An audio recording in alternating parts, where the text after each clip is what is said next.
ಬಡ್ಡಿದಾರರ ಕಿರುಕುಳಕ್ಕೆ ವ್ಯಕ್ತಿ ಬಲಿ. ಮನೆ ಯಜಮಾನನನ್ನ ಕಳೆದುಕೊಂಡ ಕುಟುಂಬ ಕಂಗಾಲು. ಎಲ್ಲ ಸಂಘರು ಫೋನ್ ಮಾಡ್ತಾ ಇದ್ರು, ಜಾಸ್ತಿ ಟಾರ್ಚರ್ ಕೊಡ್ತಾ ಇದ್ರು.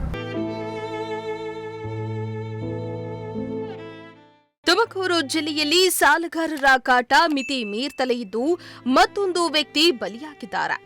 ಮೈಕ್ರೋ ಫೈನಾನ್ಸ್ಗಳ ಕಾಟ ಒಂದ್ ಕಡೆಯಾದ್ರೆ ಮತ್ತೊಂದು ಕಡೆ ಕೈ ಸಾಲಗಾರರ ಕಾಟ ಮಿತಿ ಮೀರ್ತಾ ಇದೆ. ಈಗಾಗಲೇ ರಾಜ್ಯದಲ್ಲಿ ಅದೆಷ್ಟೋ ಮಂದಿ ಅಮಾಯಕರು ಸಾಲಗಾರರ ಕಾಟ ತಾಳಲಾರದೆ ಆತ್ಮಹತ್ಯೆ ಹಾದಿಯನ್ನ ಹಿಡಿದಿದ್ದಾರೆ. ಸರ್ಕಾರ ಮೈಕ್ರೋ ಫೈನಾನ್ಸ್ಗಳಿಗೆ ಸುಗ್ರೀವಾಜ್ಞೆ ಜಾರಿ ಮಾಡಿದ್ರೂ ಕೂಡ ಕಿರುಕುಳ ಕೊಡುವುದನ್ನ ಮುಂದುವರೆಸಿದ್ದಾರೆ. ಇದರಿಂದ ಜನರು ಆತ್ಮಹತ್ಯೆ ದಾರಿಯನ್ನ ಹಿಡಿದಿದ್ದಾರೆ. ಇದೀಗ ಶಿರಾದಲ್ಲಿ ಸಾಲಗಾರರ ಕಾಟ ಹೆಚ್ಚಾಗಿ ವ್ಯಕ್ತಿಯೋರ್ವ ಆತ್ಮಹತ್ಯೆಗೆ ಶರಣಾಗಿದ್ದಾನೆ.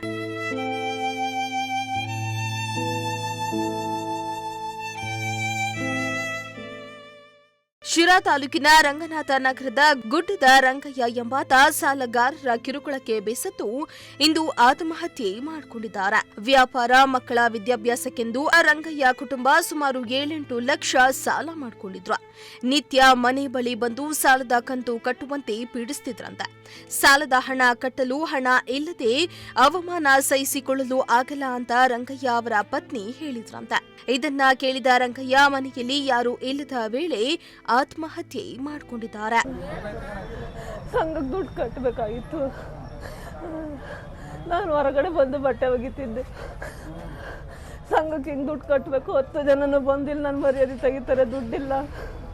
ಮೊನ್ನೆ ಇನ್ನೂ ತಾಂಡಿದ್ದೀವಿ ಸಂಘದಾಗ ದುಡ್ಡು ಕಟ್ಟಲಿಲ್ಲ ಅಂದ್ರೆ 10 ಜನನೂ ಬಂದು ಅವಮಾನ ಮಾಡ್ತಾರೆ. ಬೇರೆ ಸಂಘಕ್ಕೆಲ್ಲ ಕಟ್ಟಾಗಿ ಹೇಳಿ ಕಳಿಸ್ತಿದ್ದೀನಿ. ಇನ್ನು ನನ್ನ ಕೈಲಿ ಹೇಳೋಕ್ಕಾಗಲ್ಲ ಅಂತಂದೆ. ಮರ್ಯಾದಿನ ಕೈ ತಡ್ಕೊಂಬಕ್ಕಾಗಲ್ಲ ಅಂತಂದೆ. ನಮ್ಮ ಬಟ್ಟೆ ಒಗಿತಿದ್ದೆ, ಅಷ್ಟೇ ಹೇಳಿ ಬಂದು ಕೆಳಗೆ ಬಟ್ಟೆ ಒಗ್ದು ಹೋಗಷ್ಟತಿ ಹಿಂಗಾಗೈತೆ. ಮನೆ ಯಜಮಾನ ದಿಢೀರ್ ನಿರ್ಧಾರ ತೆಗೆದುಕೊಂಡು ಆತ್ಮಹತ್ಯೆ ಹಾದಿ ಹಿಡಿದಿದ್ದು ಕುಟುಂಬಸ್ಥರ ಆಕ್ರಂದನ ಮುಗಿಲು ಮುಟ್ಟಿತ್ತು. ಈ ಸಂಬಂಧ ಶಿರಾನಗರ ಪೊಲೀಸ್ ಠಾಣೆಯಲ್ಲಿ ಪ್ರಕರಣ ದಾಖಲಾಗಿದ್ದು ತನಿಖೆಯನ್ನ ಕೈಗೊಂಡಿದ್ದಾರೆ. ಶ್ರೀಮಂತ ಪ್ರಜಾಶಕ್ತಿ ಟಿವಿ, ಶಿರಾ.